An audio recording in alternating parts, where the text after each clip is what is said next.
reconcile any unreconciled events and emotions that I've had within my neurology, within my life, within my subconscious experience, and then basically I could then work from a state of desire instead of state of lack. So that mobilized me, and that is what I do today.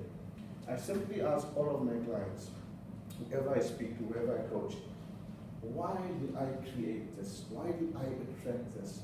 What unreconciled issue do I have within me that the universe has conquered and come towards me and said, I'm going to give you this event or this adversity or this challenge simply so I can get you to reconcile all of those unreconciled issues within you. So I then got to the understanding that life is perpetually happening for me, never to me. Through me, never to me. And of course, I'm a reverse engineer now to thought. So the one big thing, and I'm saying today, that is thought. So have you ever felt in your life that you wanted to kill somebody? Your colleagues, your boss, your partner, your own kids? Did you go and kill them? Because you simply understood that it was a thought recognition. It was a thought that you did not give consciousness to. You recognize it as a thought. Now that person who actually went and killed someone and is now sitting in prison for the rest of their lives, they simply didn't give that thought recognition. They kind of understood it to be real, and they gave it consciousness. I have a little analogy, which I'm going to share with you now. I want you to imagine thought to be a tea bag, as we have in tea. And I want you to imagine the cup to be your mind. So if I took this empty tea bag, I put it into the empty cup, would I now have a cup of tea? What would I need to do? Add some water. So simply put, if I have a thought in my mind and I give it consciousness, let's call the water consciousness, this will in turn then create a reality. So in a formula form, which I'm sure you guys are very good at, formula forms, thought plus consciousness would equal a reality. Now if I needed to change this cup of tea, would I need to change the teacup? Would I need to change the water? I simply need to change the tea bag.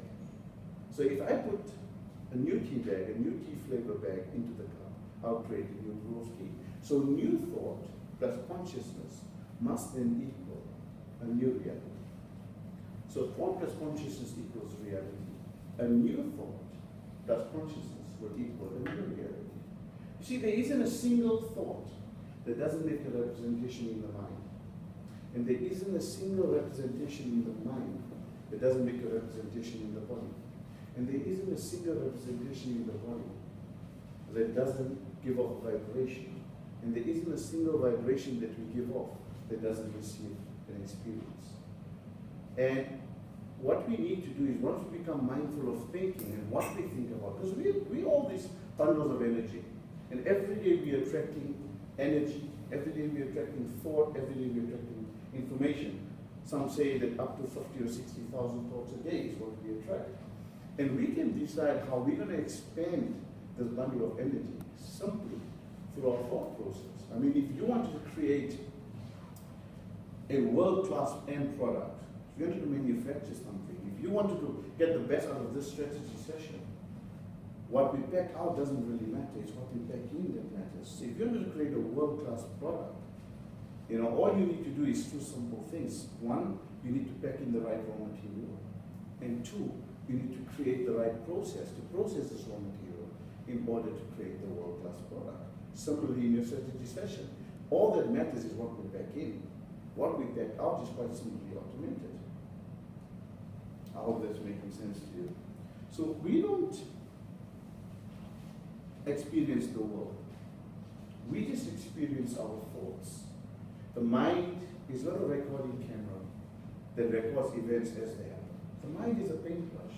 It is perpetually creating a new reality. It's perpetually painting a new reality.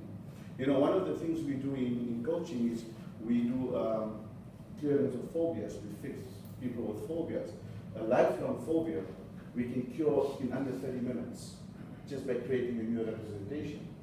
And we had this workshop where we are assisting people with phobias and we're putting it through the test. And it was a very fun workshop because, you know, people came in there all apprehensive and they were all nervous about what's going to happen. I'm going to take a hammer and nail a pen or beat some of them, and it was quite simply a change of representation. But what was really, really amazing about this workshop was we were doing Theo spiders, and the person in charge of the workshop walked in this empty box. Sort of, well, there's nothing in there, right? But the people who had the fear of spiders started already reacting to the box. They started getting really afraid and nervous. Take the box away. As far as I was concerned, there were no spiders in the box, there were no spiders in the room, there were no spiders in the wall. But the people started reacting to that immediately. And I realized at that point in time that, we create things within our head, and the subconscious mind doesn't even know real from unreal. It simply starts responding to all of those things that we're creating in our head. It might not even be represented outside in the real world or the practical world, but whatever we're creating within our mind is sending through a response and a signal and a vibration. And the subconscious mind is perpetually responding to this frequency. And it quite simply, after we did the phobia and we did the exercise in the process about changing the representation, there were physical spiders in the room. They had the spiders running over them for 35 minutes. And they felt nothing. They were just like level. There was absolutely no response. There was absolutely no reaction. Because we had simply just changed the way we thought about things. And when we start to change the way we think about things, the things that we think about start to change. And that's essentially what it is. We simply experience our thoughts, nothing more than all our thoughts. And I would like to conclude to say that if life were a painting, then thoughts would be our paintbrush. I want to thank you for giving me the opportunity to express my thoughts so I could activate your thoughts.